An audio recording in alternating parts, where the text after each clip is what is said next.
Hello and welcome to GFN Soul NYC FM and Real Life TV Now. I'm Robert Ashley, and we thank you once again for being with us here on the Robert Ashley Report.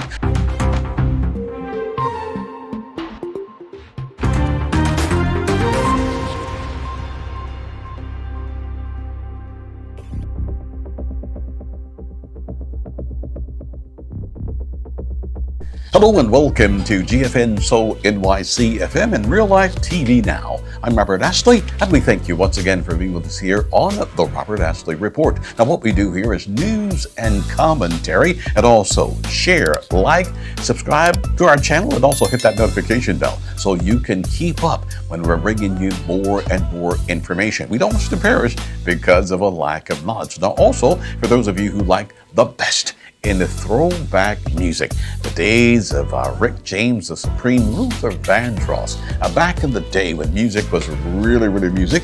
And of course, here each and every night, 10 o'clock Central Standard Time, we've got The Quiet Storm. And it's considered to be the Quiet Storm station, actually, and it's hosted by our colleague Wayne G., who comes to us from the Sugar Hill neighborhood there in Harlem, as we're bringing the East Coast, the West Coast, and the South Coast.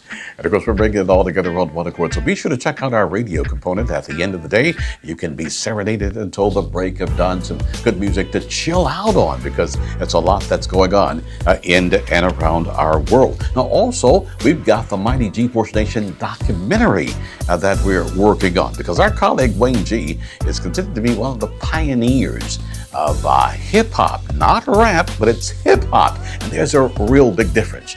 And look for that in the very near future. It's considered to be the almighty G-Force documentary on the history of hip-hop and the role that our colleague Wayne G. actually played. Well, we're here today to focus and just kind of give out a warning there, if you will, to our brown brothers and sisters. In light of all of the rebellion, the riots that have been going on, because ICE have been cracking down and trying to arrest murderers and people who have sexually assaulted children, we understand that many of our brown brothers and sisters are really upset that ICE is indeed moving in. But one thing we want to warn our brown brothers and sisters, because as black folks in this country, we've had to deal with the federal government. And the federal government is no joke. The government here in the United States of America, they don't play. Now, we would hate to see lives lost, but in the civil rights movement, there were those who were willing to die for the cause. And I can imagine that there are those who are willing to die for the cause when it comes down to repealing ICE and keeping them from deporting people who are in the country illegally and have been here for a long time. And we understand that many people who've been here for a long time are hardworking, just wanted to have a better quality of life. And we've had many presidents who have looked the other way and allowed people to remain in the country who are not legally supposed to be here. But now there's a new president, and President Trump is kind of bringing down the hammer. So coming up in just a minute or two, we're going to give you a report about just being mindful of the fact we don't want to see people hurt. We don't want to see people killed. And we know that there are those who are willing to die for their causes. And let me just make you realize that the federal government will certainly oblige you and literally killing you. Now, if you attack an ICE agent or a federal authority, or if you attack a federal building, I'm trying to tell you, you're putting yourself in the crosshairs of the United States government, the intelligence community, the FBI, the CIA, the DIA, military intelligence. All of that is going on. We're going to get to that in just a quick minute, but there's a couple of quick stories that we'd like to update for you. Now, we're watching the situation in Iran involving Israel. Now, the situation involving Iran and nuclear weapons, the President of the United States, Donald Trump, and the Prime Minister of Israel, Benjamin Netanyahu, have vowed that Iran would never be able to get a nuclear weapon. And you just have to ask yourself the question, should Iran be allowed to get a nuclear weapon, or could Iran having a nuclear weapon, being jihadists there, if you will, could they wind up blowing up the planet, if you will, and thinking that that's going to get them quickly to Allah? There are other Muslim nations, such as Pakistan. From what we understand, they have nuclear weapons. At one time, there was a lot of beef going on between India and Pakistan. So as it stands right now, the Trump administration and some of their spokespeople have been trying to negotiate with Israel and Iran to try to avert an all-out war. Because if Israel or the United States decides to take out any kind of Iranian nuclear facilities, that could really lead to a big war, and who would win as a result. So let's keep our eyes on the situation involving Iran and Israel, because according to the reports that we're watching, it seems like Iran is not willing to budge on some of the requirements from Israel and the United States and on other NATO countries, things like that. And Israel, from what we understand, feels that if indeed Iran gets nuclear weapon, it would be a threat to their existence. So let's watch the Iranian-Israeli nuclear showdown and the role that the U.S. would be asked to play. Now, also good news regarding the United States and China. We understand that President Trump and Xi Jinping, the leader there in China, have reached a trade agreement, if you will. Now, the United States, from what we understand, will impose, I think, maybe a 35 to a 55% tariff, meaning a tax on imported goods from China. Now, here's the real big thing here. The Chinese market could possibly open to American goods. I can recall there was a journalist who just recently went to China and spoke to the Chinese government. Bill O'Reilly, formerly of Fox News, went to China and spoke to the Chinese people because they have a lot of respect for some American journalists. And the fact that he said he did not see an American car at all in China. But this trade agreement reportedly worked out between President Trump and Xi Jinping could possibly open the Chinese market to all sorts of American goods made in America going to China. Now, with that kind of trade going to China, that's really going to swell the coffers of the United States, maybe bring down the $37 trillion deficit that we have, and maybe kind of stabilize the U.S. economy and maybe get us going again, because at one time, everything was made in America. But somehow or another, we deindustrialized this nation, began to outsource all of the major things that we needed, even in terms of pharmaceuticals and everything like that. So this trade agreement hopefully will make it good for America. And once again, the president has encouraged people to go ahead and invest in the stock market. Now, let's hope and pray that that will indeed take place. Now, getting to the situation on the West Coast, our brown brothers and sisters, look, let me tell you something. Go and look up the history of Kent State University, and also you can go look up the history of Southern University.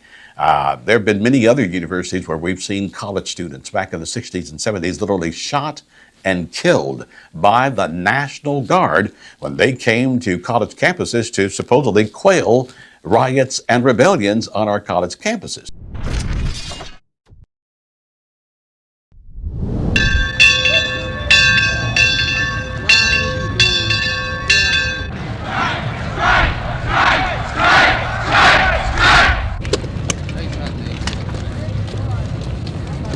Tear gas first started down the Commons, then the guard moved up on both sides of Taylor Hall and forced the kids off the Commons. Then one group, I don't know how many there were, 50 maybe, perhaps more, perhaps less, moved down to the practice football field. After you feed them, then what will we do? Will you ask them to leave? They've got grievances, they've got demands. There are demands on both sides. We have to talk. And then there were a whole lot of kids around them. A few kids were throwing sticks and stones, but that was only a handful, not more than 10, 15. And then the guard shot some tear gas up on the hill to disperse the crowd, and the kids picked it up and threw it back. Single file, start, we'll make a perimeter, a circle, right out in here. From the right, you move out, you start a big circle around here. You don't talk during a state of emergency, Mike. You know that. Come on. I'm sorry, but we'll I don't talk want as people soon as shot. we get this settled down. I don't want people shot on this campus, just as a citizen of this campus. Who wants people All shot? right, but they're sitting quietly. Okay, will you ask them to leave? This area immediately. Leave this area immediately.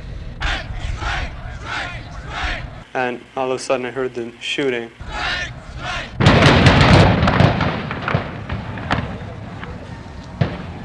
And then I saw people dropping to the ground, and then I fell to the ground also, because I couldn't walk anymore. And What the investigators have to determine then is whether indeed there was a sniper and whether the guard was justified in firing its weapons, or whether, as some people here believe, the guard, under the pressure of a rock-throwing attack, panicked and fired its weapons indiscriminately, killing 4 people. Ike Pappas, CBS News, at Kent, Ohio. Now, many of these college students were white, many of them black, a lot of them unarmed. But if the National Guard felt that their lives were threatened, or these college students posed some kind of a threat to national security, then they opened fire and literally killed people. Go back and check that history out. That's why we want to warn our brown brothers and sisters. Now, we know that you're very, very passionate about your family, and I commend you for being passionate about your family and being for family, things of that element. We commend you for that, but be careful when you're dealing with the federal government. Now that President Trump is in office, President Trump is not Barack Obama. He's not Joe Biden. He's not Bill Clinton. He's not George W. Bush. You're not going to find that kind of flexibility involving President Trump. Now, we know that President Trump also is concerned about what impact that the ICE raids are going to have on the American workforce. Because we know that a lot of our brown brothers and sisters, you've come to the country, you have a great history of working, being a hard workers. My father was a very hard worker and gave me that same principle to work hard for what you have. And for a man, that's a sense of dignity. Work dignifies a real man. So our concern is that as the ICE raids continue, the president's calling up the Marines, the National Guard, and the fact that Joe Biden opened the border and just let everybody in, and we don't know exactly who's here, the National Guard and the U.S. military may feel a sense of threat coming from our brown brothers and sisters. And we just want you to know that diplomacy, holding your peace, allowing God to fight that battle may be the best thing to do rather than just go out there and allow someone in the military to use an M16 or an Uzi machine gun or a Glock 9 to kill you. Because that possibility certainly looms large, because this administration, from what we understand, is saying that the law will be followed, and who knows what the ultimate price will be. Continuing our coverage tonight, the FBI says it is now investigating the funding behind these anti-ICE protests in L.A. Some lawmakers fear foreign influence and ideological donations are fueling the violence, and protesters are being paid. The National News Desk, Jeff Harris, joining us. These protests, as you know, they started organically following a massive ICE raid, but they have since taken a turn. You did some digging. Who is behind this funding? So our researchers found there are 2 main organizations, Didi, involved in funding these LA protests. The Coalition for Humane Immigrant Rights and also the Central American Resource Center, both receiving government funding at the federal and also state levels. FBI Director Kash Patel announcing this week the FBI is investigating any and all monetary connections responsible for these riots, following mostly peaceful demonstrations in response to several immigration raids in LA late last week. Anti-ICE protests began escalating. Immigration officers assaulted, vehicles burned, and businesses looted. Acting ICE Director Todd Lyons calling it pure chaos. If you have to watch out for a burnt car, that isn't a peaceful protest. David Carter, who teaches criminal justice at Michigan State, says funding protests is not uncommon and not all are violent. But the FBI's investigation won't focus on the act of funding, rather the intent behind the money given. Funding to support illegal activities would be unlawful. Our researchers found 2 organizations heavily involved in these protests. The Coalition for Humane Immigrant Rights, who receives nearly $34 million a year in government grants, including private donations from Act Blue, a Democratic fundraising platform. Also, the Central American Resource Center is the second, receiving federal and California state grants along with private funding. President Trump speaking in Fort Bragg Tuesday, saying some protesters are being compensated. They're incompetent, and they paid troublemakers. A history professor at Cedarville University, Stanley Schwartz, compares what's happening in LA to the death of George Floyd in 2020. Organic, peaceful protests turning into organized, professional, and violent ones. The conflict from the very beginning is citizens against law enforcement, So it becomes very difficult then to tamp down a protest as it's becoming more violent. Now, Just the News also reports the Party for Socialism and Liberation, who has alleged ties to the Chinese Communist Party, were also involved with protests. Carter also telling us the FBI will likely look at infrastructure first to help determine where the funding is coming from. We welcome you back to GFN Soul NYC FM and Real Life TV Now. I'm Robert Ashley, and you're watching the Robert Ashley Report, where we do news and commentary. But once again, as the tensions continue to escalate all across the country, you have heard of this movement, the No Kings movement. And from what we understand, they're planning to have protest demonstrations in at least 1,800 cities across America. And the question is, who's funding these type of protests? Will the government, under the Trump administration? We understand that investigations are going on right now. Members of Congress are even asking questions, well, who's organizing the No Kings movement? Is there help from outside sources, such as foreign governments who are opposed to the Trump administration and the United States? Are these foreign governments sending in money to utilize people to undercut the civility of the United States? Those are big questions that are going to be asked. So once again, as this tension continues over ICE and immigration, people who have been here for maybe 10 years, 15 years, flying under the radar, bought homes. I don't know if they stole somebody's identity or paid taxes or whatever that's going on. We encourage you to cooperate with the United States government, because in the end, can you win? Then there are some who probably believe that, yes, we can win. We can defeat ICE. We can send the Justice Department back to Washington, D.C. packing. Yes, we can defeat these Marines that are coming in from Camp Pendleton. And is it an all-out civil insurrection that's going on? And we have to keep in mind now, this president, could he declare martial law? Could he impose the Insurrection Act? Could we all wind up finding the Constitution suspended? Those are things that we don't want to see. That's why we encourage leaders of LULAC. Domingo Garcia. I want to give a hallelujah shout out to Domingo. ¿Cómo está, Domingo? Domingo Garcia, former city council member, state representative at one time. Now he's a great lawyer here in the Dallas-Fort Worth area, and he's also the national president of LULAC. And Domingo, we love you. We love you and your family, your wife, a great Dallas County commissioner, and a great dentist in this community. And just recently, Domingo, we want to congratulate you on being considered one of the living legends of Dallas, Texas. Recently, the Verner Milton Health Foundation put on a major program. They had living legends there, and we thank God that we were considered to be a living legend. But my good friend Domingo Garcia, the president of LULAC, was there, and your son accepted the award on your behalf and actually spoke on your behalf. So once again, we love everyone. We want to see things resolved, but we just hope and pray that all hell doesn't break loose. Well, once again, you've been watching the Robert Ashley Report right here on GFN Soul NYC FM and Real Life TV Now. And don't forget our radio component here, the best of throwback music each and every night, 10 o'clock Central Standard Time. From 10 p.m. to the break of dawn, our colleague Wayne G. will serenade you with the best in the throwback music. And also don't forget that coming up in the very near future, we've got an almighty documentary on the almighty G-Force Nation. Now this is very interesting. Back when many people were being bullied, we understand that our colleague Wayne G. amassed a group of young people who came together to defend those who were being bullied and literally put the bullies on the run.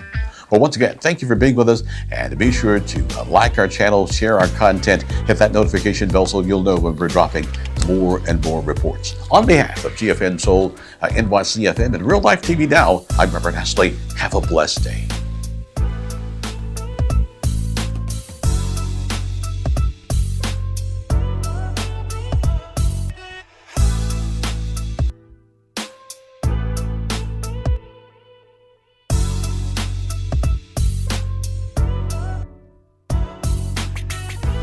Sultry, sensual, and smooth. It's the music. Welcome You to will my sweat. sex town.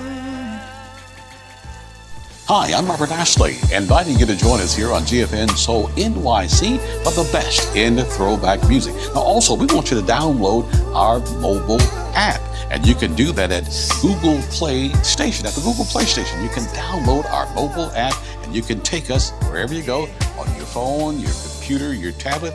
Once again, that's at Google Play Station. That's our mobile app. Now, also, we want you to follow us too.